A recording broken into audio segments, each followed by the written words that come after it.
The holidays have come and gone, and I tracked all of our spending for the first time ever. Check out how we did.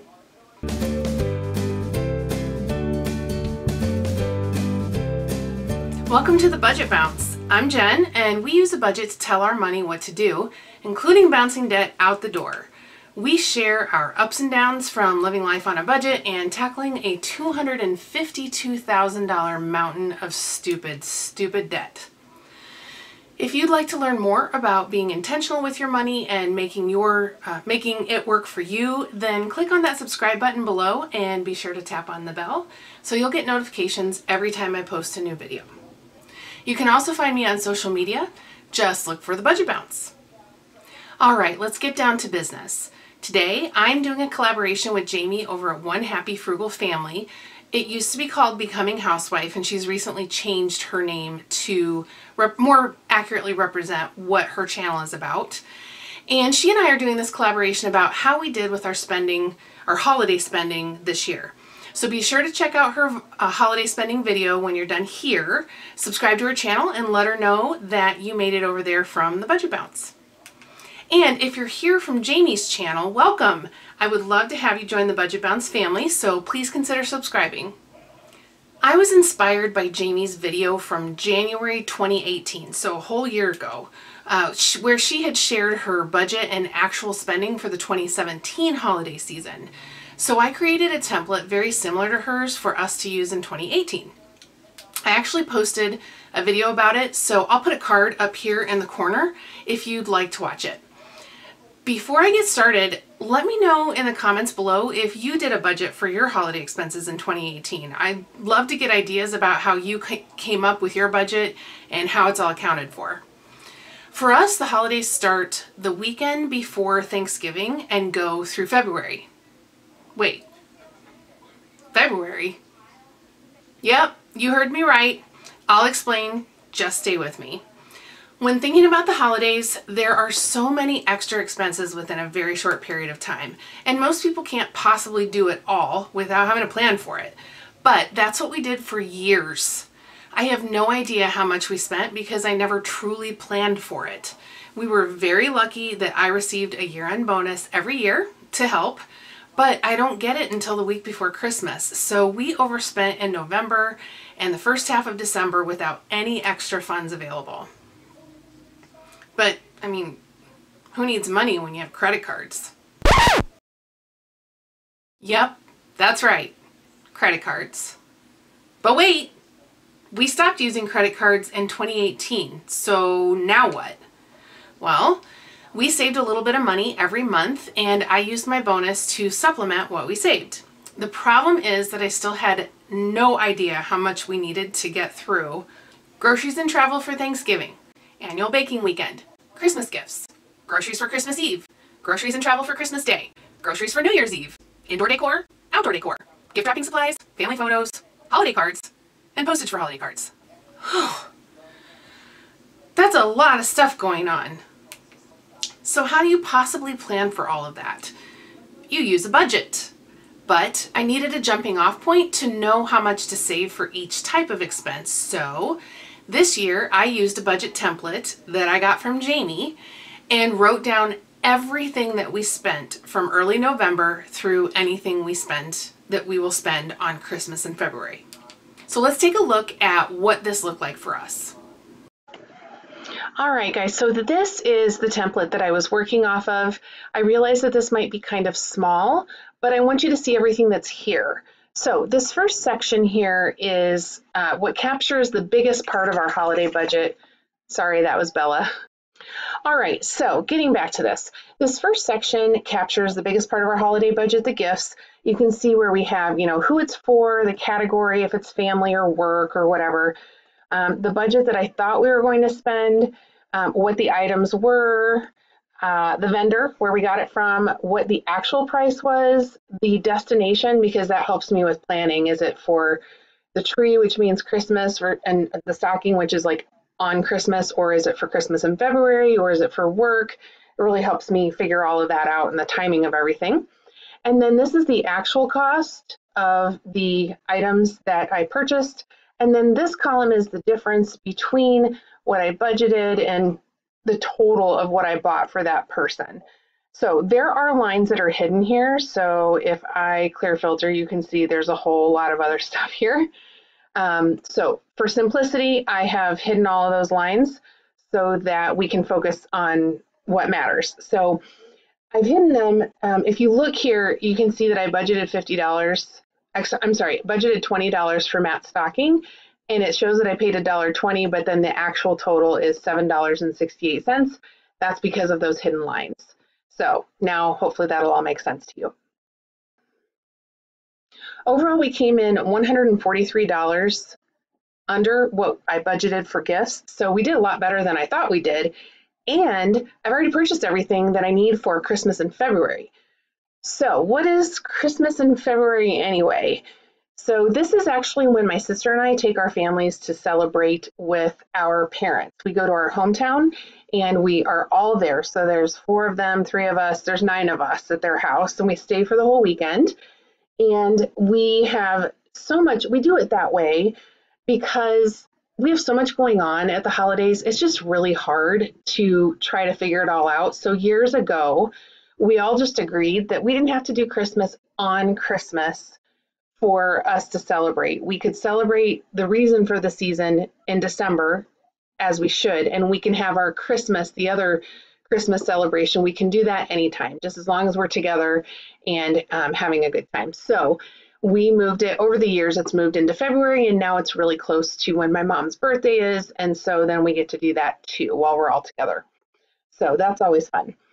So in prior years, I didn't do anything for this until the beginning of February. And, you know, I certainly didn't plan for any of it.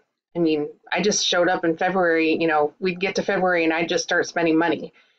So we are just now in our first official holiday season since we started living life on a budget. So this season was so much less stressful this year, and having this plan has really helped me to be more organized. And it's why I was able to get everything rounded up for our Christmas in February.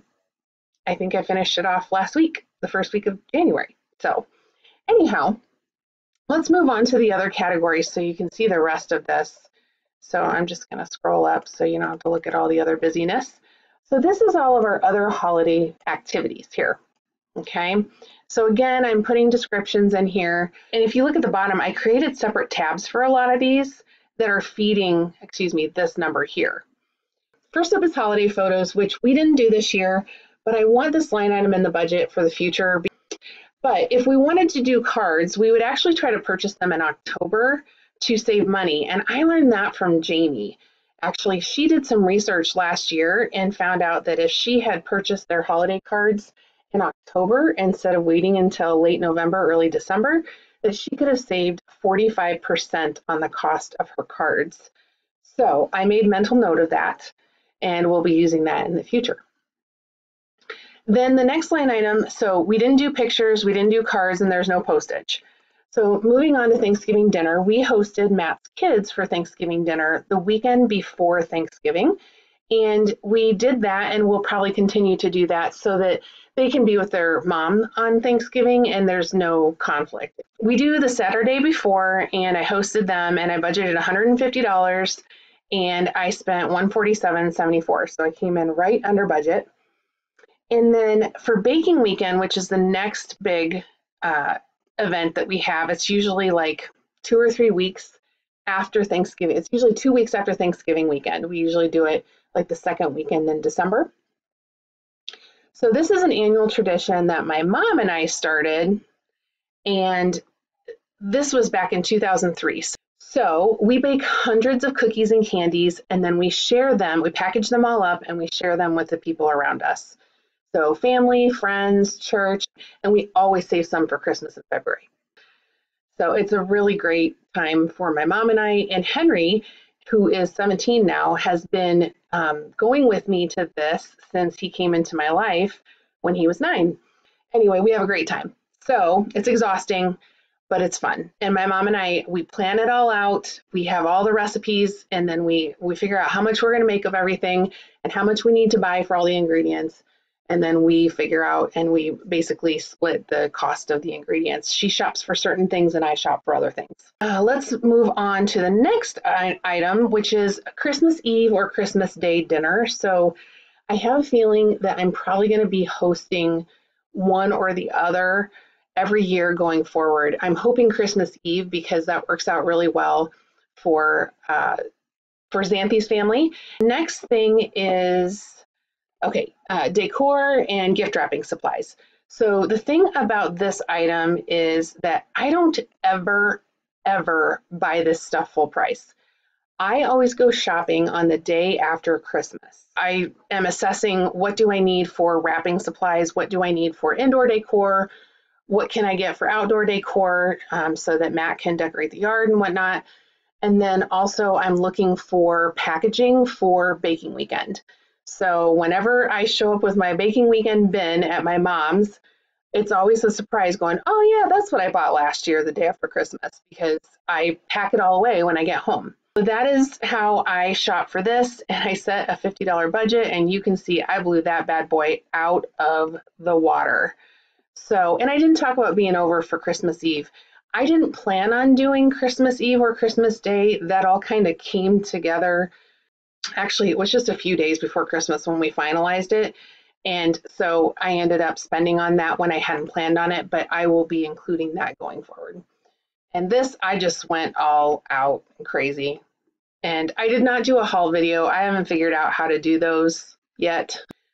All right, so moving on to New Year's Eve.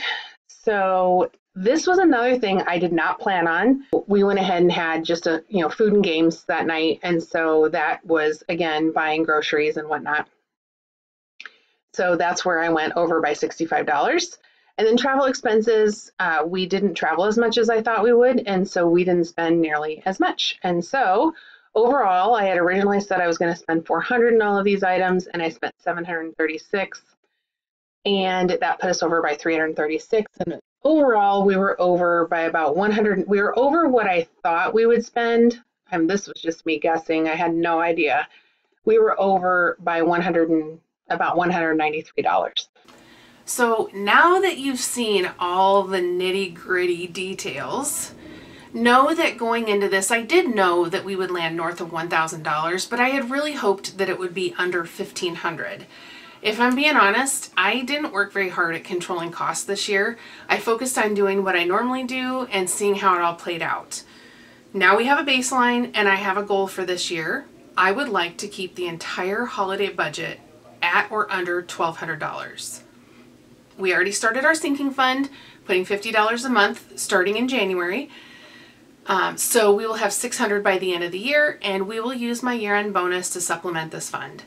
And once we're out of debt, we will save up the entire fund throughout the year. But for now, I'd rather put more towards debt sooner rather than later. So that's what our holidays look like. I would love to hear from you about how you did with your most recent holiday spending. So leave me a comment below. Even if it's not right after the 2018 holiday season, I'd still love to hear from you. And if you like this video, give it a thumbs up. And if you'd like to follow our journey and learn more about living life on a budget, hit that subscribe button below. Thank you so much for watching. That's all I've got for you today. Until next time.